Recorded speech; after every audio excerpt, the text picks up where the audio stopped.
Y está en la línea de Despierta, se lo agradecemos mucho, como siempre, la secretaria de Salud de la capital, la doctora Oliva López Arellano. Doctora secretaria, ¿cómo le va? Buenos días. Buenos días, Daniel. Saludos a ti y a tu auditorio. Pues lo primero de lo que deberíamos de hablar, en tanto es el principal o uno de los principales criterios para la reapertura poco a poco de la ciudad, es el tema de la hospitalización.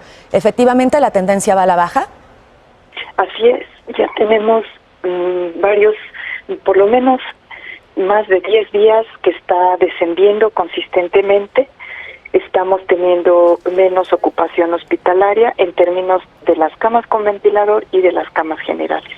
Esto es un buen dato, no es el único, el descenso es consistente incluso en saturación de salas de urgencia, de llamadas al 911, de llamadas al SMS de consulta.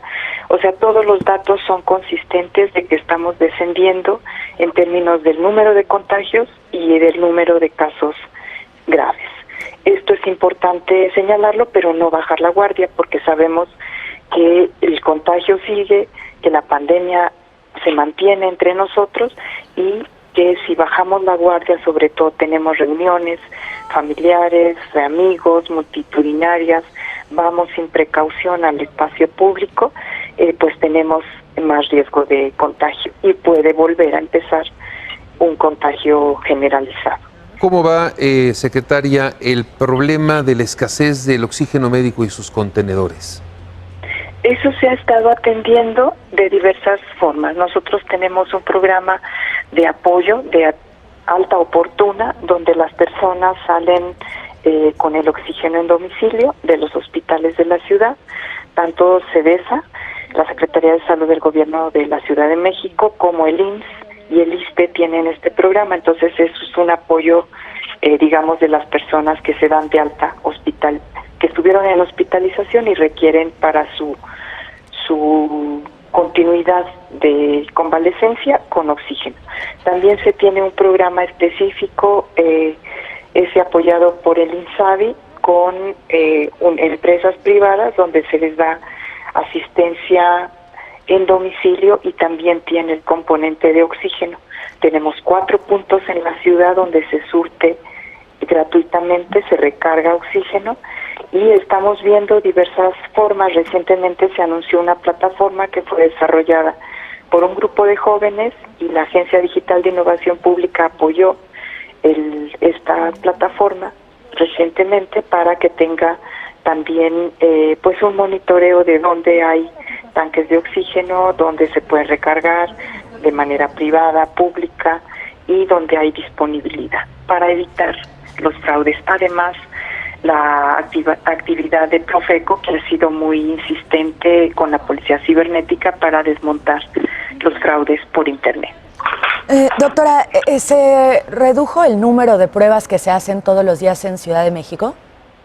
No, nosotros seguimos manteniendo alrededor de 20,000 pruebas que hace la Secretaría de Salud del Gobierno de la Ciudad de México en los kioscos, macroquioscos y centros de salud.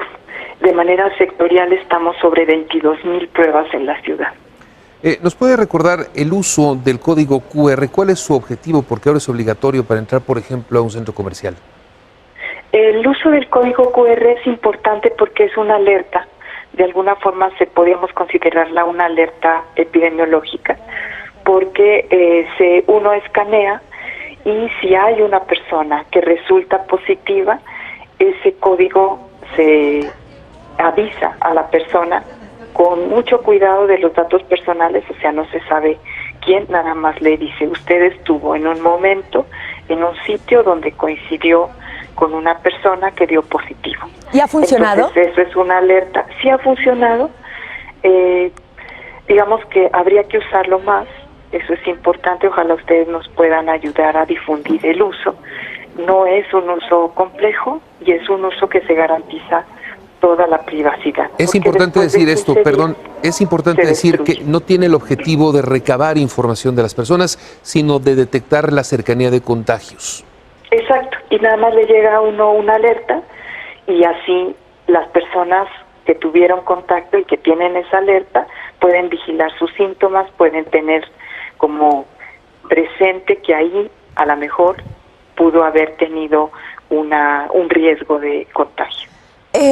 Doctora, ¿por qué se está muriendo la gente tanto en Ciudad de México? Veíamos el exceso de mortalidad a la alza desde octubre. ¿Qué está pasando? ¿Están llegando tarde al hospital? ¿Están muriendo en casa? ¿Qué sucede?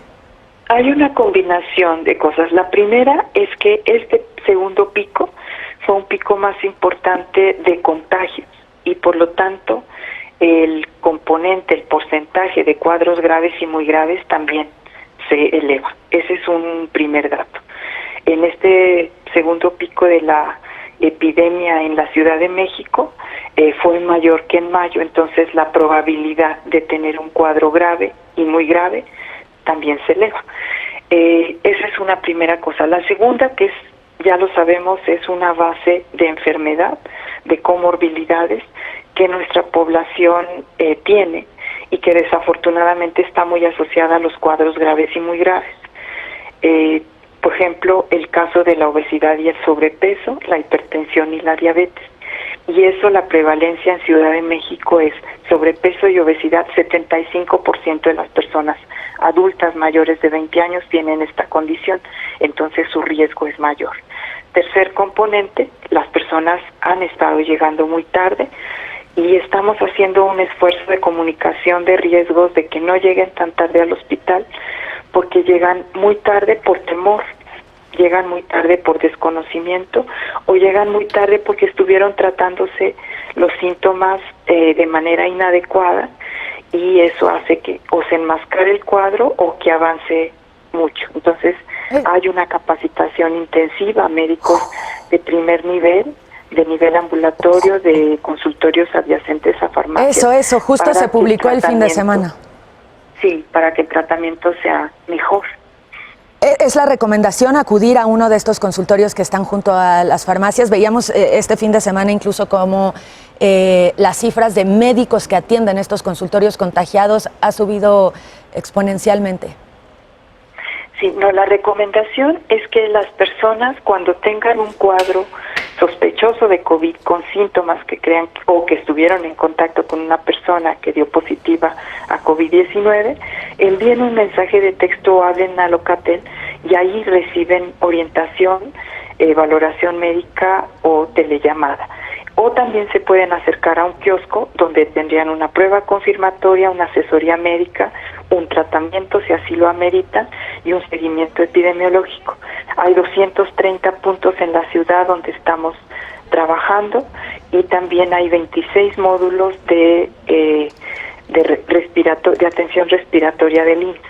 Entonces toda esta oferta de servicios es para facilitar que la gente pueda tener un acceso temprano y una orientación temprana, porque la mayoría de los cuadros, esto es importante seguirlo insistiendo, la mayoría de los cuadros de COVID-19 van a ser leves o moderados. Una vez, un porcentaje asintomático. Secretaria, una vez pasadas las fiestas de fin de año, ¿ustedes tienen mapeado, tienen identificado dónde se dan los principales contagios en la Ciudad de México? Transporte público, comercio informal, dentro del seno del hogar. ¿Dónde se están dando los principales contagios en la capital? Sí, vinculadas a la parte de diciembre y de los primeros días del año, la encuesta que se realizó, que es una encuesta en personas hospitalizadas, básicamente el 26% reportó que se había contagiado en el hogar, en reuniones familiares o con amigos, y un 6% en las vacaciones y en el retorno de vacaciones. La segunda encuesta, ya pasando estas fiestas, subió el porcentaje de las personas que identifican haberse contagiado en el trabajo. Y por eso es muy importante esto de abrir con seguridad, esto que se ha mencionado, que es reactivar sin arriesgar con todas las medidas sanitarias y que se haga el 20% de las pruebas de manera aleatoria en las empresas que están aperturando, porque esto nos podría también permitir aislar los contactos. Y desde luego en la ciudad se tiene mapeado en qué zonas está la epidemia activa. Bueno, doctora, pues como siempre, gracias. Siempre es oportuno hacer un corte de caja de la situación en la capital del país, la entidad, sin lugar a dudas, junto con el Estado de México, más afectada por la pandemia. Gracias. Buen día. Buen día.